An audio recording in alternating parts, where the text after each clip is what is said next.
ठीक है, लेकिन पंकज जी मैं कोई एक रील देख रहा था सोशल मीडिया में, उन्होंने कहा कि भाई किसी भी भिखारी को जो लोग पैसे मांगते हैं उनको पैसे नहीं देने चाहिए, आप पैसे देंगे तो आप कंगाल हो जाएंगे। कुछ हद तक सही बोला, क्योंकि अच्छा। वो पैसे कैसे यूज करते हैं उससे फर्क पड़ता है। जैसे अगर आपने किसी नशेड़ी को पैसे दे दिए, हाँ। है ना, आपको नहीं पता, अब वो जाके वो नशे करेगा तो उसका कर्म आप ले लोगे, उनका कहने का ये मतलब था, वो गलत नहीं कह रहे थे। अगर किसी गरीब की, अगर आपने किसी रेड लाइट पे कोई महिला अपने बच्चे के साथ आई है और मांग रही है, आपको फिर कुछ नहीं पता है कि वो ऑल नेक्सस कि वहाँ क्या हो रहा है। अगर आपको सच में चैरिटी करनी है तो कोई अच्छे एनजीओ को चेक कीजिए जहाँ पे सही से कुछ सेवा भाव होता है, वहाँ हेल्प की जाती है, वहाँ करिए। वहाँ अच्छे से आपको पता है कि इनके गरीबों की सेवा हो रही है, खा पी रहे हैं, सही से इनको जा रहा है। अब आप उस पैसे का क्या कर रहे हैं, तो वो जो कर्म है वो आप पे लग जाएगा, जिस पैसे का वो इस्तेमाल किस तरीके से कर रहे हैं, चाहे गांजा पी रहे हैं, नशे कर रहे हैं, या कुछ भी इस्तेमाल कर रहे हैं, गलत चीज़ों में इस्तेमाल कर रहे हैं, वो भाग्य में आपके जुड़ जाएगा। या फिर आप ड्राई राशन रख सकते हैं अपनी गाड़ी में। आप ड्राई राशन रखिए, बिस्किट का एक 10 रुपए का पैकेट, पार्ले जी का 5 रुपए का पैकेट रखिए, आप उसको बांटते चलिए। 10 पैकेट आपने खरीद लिए, 10 दिन आपको वो बांटते चले जाना है। 5-5 रुपए का आपको सदका निकालना है अपने जेब से कि मैंने तो बस ये दान करना है। आप पैसे मत दे के आपको उसको खाने के लिए चीजें दीजिए। हमारी गाड़ी में हमेशा वो रहता है। क्यों? क्योंकि आपको पता नहीं है सिग्नल पे आएगा तो हम क्या बोलेंगे। हाँ। हमें बहुत दया आ जाती हाँ। है ना, आनी भी चाहिए as a human being. But आप जब भी आपको लगे तो आप छोटा पैकेट नमकीन का, भुजिया का, इससे आपका शनि भी अच्छा हो जाएगा, आपके कर्म भी अच्छे हो जाएंगे, और आपकी जो भावना है कि मैं इनको कुछ कर पाया इनके लिए, वो करिए ना।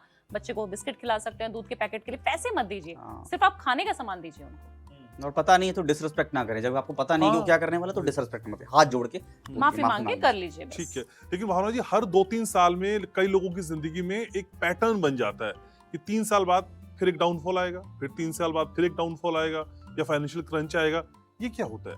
ये इसलिए होता है घनश्याम जी कि हम एक नियम को फॉलो नहीं कर रहे हैं। जो शनि है हमें बोलता है कि आपको जीवन भर कर्म करना है, आपको हमेशा ही अपने काम को सुबह उठ के शुरू कर देना है, और रात को सोने से पहले आपको जो है सारे चीजें अच्छे से सिस्टमैटिक तरीके से रख के घर को, बच्चे को, सबको सो जाना है। अब हमारे जीवन में हम क्या करते हैं, जब हमारे पास खुशियां आ जाती है ना घनश्याम जी, हम पागल हो जाते हैं। हमारे पास, हमें जो सक्सेसफुल, आपको आज पॉडकास्ट में चाहिए था कि मेरा 1 मिलियन व्यू चला जाए, और वो चला गया ना, फिर आपको, आप भूल जाएंगे आपने जो वादे भगवान से किए, आपने जो परिवार से वादे किए, आप उस चीज को एंजॉय नहीं करेंगे।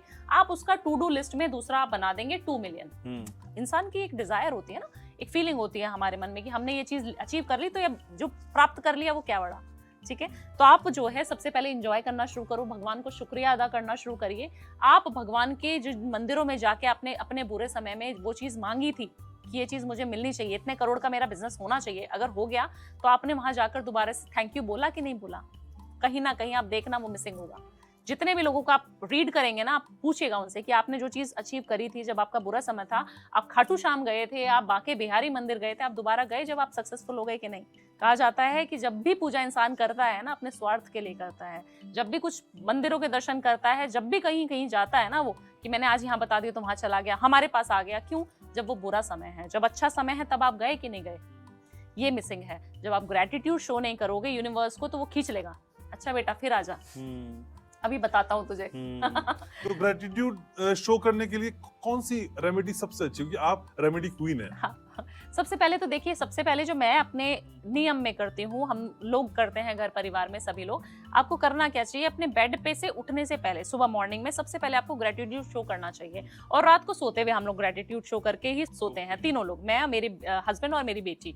तो हम क्या बोलते हैं सुबह उठते ही सबसे पहले कि परमात्मा आपने बहुत कुछ दिया है, थैंक यू यूनिवर्स बोलते हैं, और अपनी चीजें 10 काउंट करते हैं जो चीज हमें प्राप्त हुई है आज तक। मुझे नेम मिला, मुझे फेम मिला, मुझे इतना अच्छा पति मिला, मुझे इतनी अच्छी बच्ची मिली, मेरे को इतने पैसे भगवान ने दिए, इतना पॉपुलर मुझे कर दिया, शायद मेरी औकात भी नहीं थी, है ना, मेरे माँ बाप अच्छे हैं, मेरे पास जितनी भी चीजें हैं सबका शुक्रिया अदा करके फिर मैं अपने कदम नीचे रखूंगी। अपने पैर आपको बेड पे रखने हैं तब तक, और आपको फिर नीचे उतर जाना है। भगवान क्या खुश, आप किसी को अप्रिशिएट करते हैं, आपको पता है कि आप बहुत खूबसूरत हैं, बट आपके फ्रेंड ने आपको 2-3 बार बोल दिया, फिर एक और इंसान ने आपको मिला, आपको बोल दिया, आप खुश हो गए कि नहीं? अरे वाह, आज तो मैं बड़ा सुंदर लग रहा है, मेरे को बहुत अप्रिशिएशन मिल रही है। तो इंसान जो है और भगवान जो है, भगवान भी देखता है कि आप कितना याद करते हैं उसको। सुबह मॉर्निंग में आपने ऐसे मैनिफेस्ट करना है, ऐसे उनको thank you universe, thank you universe, thank you universe करके अपने भगवान को शुक्रिया अदा कर दिया। रात को सोने से पहले आपने पूरे दिन में आज क्या अचीव किया वो आपको करना है। अच्छी चीजें, बुरी चीजें नहीं। हम जनरली क्या करते हैं, बात करते हैं हस्बैंड वाइफ, तो हम क्या करते हैं, आज मम्मी जी ने ऐसे कह दिया, आज मेरे को दाल में कम, आज मेरी मेड ने ये कर दिया, मेरे को कंप्लेनिंग मूड छोड़ दो, सिर्फ अच्छी चीजें। रात को सोच के सो, अरे आज कितना पैसा कमाया, मजा आया कि नहीं आया, अब कौन से ट्रिप पे जाना है वो सोचो, आज हमने क्या मस्ती करी आज पूरे दिन में, बच्चे ने कितना अच्छा अचीव किया, आज हमारी टीम ने कितना अच्छा काम किया ऑफिस में, सब कुछ अच्छी चीजें आपको दिन में एक हुई होगी, वही सोच के सोना है रात को।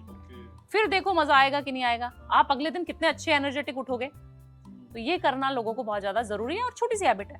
लेकिन सुबह होने से पहले कई बार हम रात में भी उठ जाते हैं वॉशरूम वगैरह के लिए, हाँ। तब भी बोलना है? नहीं तब नहीं, सुबह वाला मानेंगे ना। सुबह। ठीक, मैं बड़ा प्रैक्टिकल सारी चीजें पूछ रहा था बिल्कुल। क्योंकि हम तो 2-3 बार उठ जाते हैं। बिल्कुल। ठीक है, लेकिन पंकज भाई, जैसे मैम बताती हैं बहुत सारी चीजें, वो अलग अंदाज में बताती हैं, लेकिन नंबर्स को हम वाकई क्या इतने सीरियसली अपने जीवन में लेते हैं? क्योंकि आजकल तो लोग लेने लगे हैं। नंबर्स वाकई बहुत इंपैक्टफुल है हमारे जीवन में। देखिए नंबर्स क्या है, हम नंबर से घिरे हुए हैं। हाँ। आपके पास एक डेट ऑफ बर्थ है, आपके पास गाड़ी है, आपके पास मोबाइल है, नंबर्स हैं। नंबर्स की ऊर्जा है, ऊर्जा क्यों है? क्योंकि प्लेनेट की ऊर्जा है ना। वो प्लेनेट की ऊर्जा अगर अपने साथ लेकर चलते हैं, अलाइंड होकर चलते हैं, आपको पता है कि मेरे इस नंबर, मेरा जो नंबर है, प्लेनेट है, उसका दोस्त कौन है, उसकी ऊर्जा क्या है, कलर कौन से हैं। अगर आप ऊर्जा के साथ चलेंगे, जैसे कि फॉर एग्जांपल एक गाड़ी चल रही है, अगर आपको एक कहीं जाना है दूसरे शहर में, अगर सड़क अच्छी है तो गाड़ी आराम से चलेगी। अगर आपने वहीं कुछ ऐसी जगह रास्ता ले लिया जहाँ पे गड्ढे हैं, है ना, तो आप नहीं जा पाओगे, आप टाइम से नहीं पहुंचोगे, लेट पहुंचोगे। अगर आपने अपनी ऊर्जा के अकॉर्डिंगली कलर पहन लिए, उसी ऊर्जा के अकॉर्डिंग डेज चूज कर लिए, उसी ऊर्जा के अकॉर्डिंगली आपने दिन चूज कर लिए, उसी ऊर्जा के अकॉर्डिंगली अपने दोस्त बना लिए, तो ऑटोमेटिकली वो एनर्जी आपको हेल्प करेगी और आपके काम ना आपको अच्छा फील होने लग जाएगा। जब आपको अच्छा फील होता है तो आप खुश रहते हो, खुश रहते हो तो आप अच्छा सोचते हो, फिर अच्छा काम करते हो और रिएक्ट भी अच्छा करते हो, बेवजह गुस्सा नहीं रहते। तो एनर्जी है, सारा खेल एनर्जी का है। तो नंबर्स क्या करते हैं ना, मैं आपको बता दूं न्यूमरोलॉजी और एस्ट्रोलॉजी में फर्क क्या है।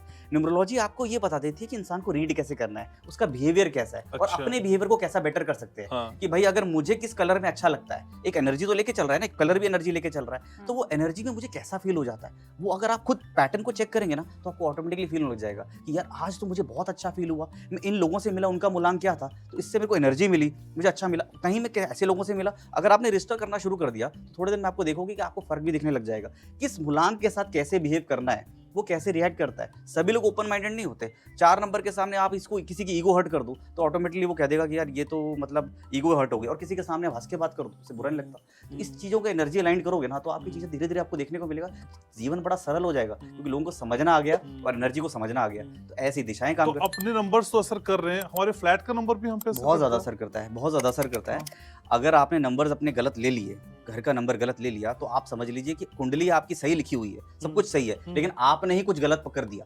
इस तरह से काम करता है। जैसे कि लेट्स से एग्जांपल ले लेते हैं ठीक है। कि आपके पास बृहस्पति बड़ा उच्च अच्छी कैटेगरी का नंबर मिला हुआ है, आपकी स्थिति बहुत अच्छी है बृहस्पति की, चौथे घर में बैठा हुआ है, 11वें घर में बैठा है, 9वें घर में बैठे हुए हैं, लेकिन आपने जाकर वहां नंबर ले लिया 6 है, 6 वाला आपने घर का नंबर ले लिया।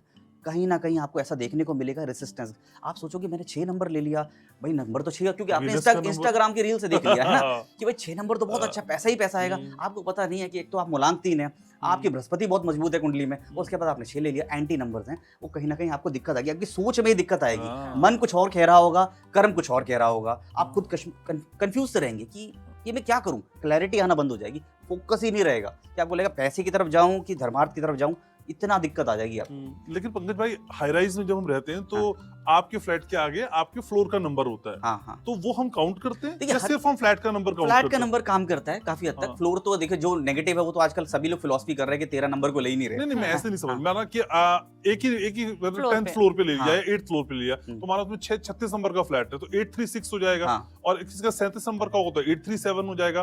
तो हम जब इनका मूलांक निकालेंगे, जब हम टोटल करके तो हमें देखेंगे ना, 8 जो भी सिंगल count डिजिट कर- आएगी वो है आपका नहीं तो नंबर, हम 8 भी काउंट करेंगे, फ्लोर नंबर भी काउंट करेंगे, या सिर्फ फ्लैट का नंबर काउंट फ्लैट का करेंगे? नंबर, सिर्फ फ्लैट फ्लैट का ओके, मतलब हम फ्लोर का नंबर नहीं नहीं करते। करेंगे। हाँ, ये भी अगर वो समझना है। मेंशन हो रहा है तो हाँ। कई बार ऐसा होता है, जैसे हमारा फ्लैट का नंबर है 1002 तो 10th फ्लोर पे है, हम्म। तो 10th फ्लोर पे है, तो वो आपका तो वैसे सबको पता है आप कहाँ रहते तो हैं। टोटली तो टोटली 3 आता है ना, हाँ। तो मैं मेरा मूलांक भी 3 है, टोटल हाँ। भी 3 आ रहा है, तो मेरे को नहीं, बहुत तो आपने वो 10th फ्लोर जोड़ा उसमें? हाँ जुड़ा हुआ है, वो नंबर ही मिला हुआ है साथ में। अच्छा। वो अगर हमें लिख देखिए, के मिला लिख है। के मिला हुआ, अगर अच्छा। नहीं मिला हुआ जो हाँ। आपकी नेम प्लेट पे लगी हुई है, नंबर हाँ। दिया हुआ है, तो फिर वो नंबर है। नहीं दिखा हुआ है और आपको 8th फ्लोर है और 69 लिखा हुआ है, 79 का, तो फिर आपका वही नंबर है। ठीक है, 69, 79। अपार्टमेंट तो सबको पता था, फ्लैट नंबर भी बता दिया। हाँ।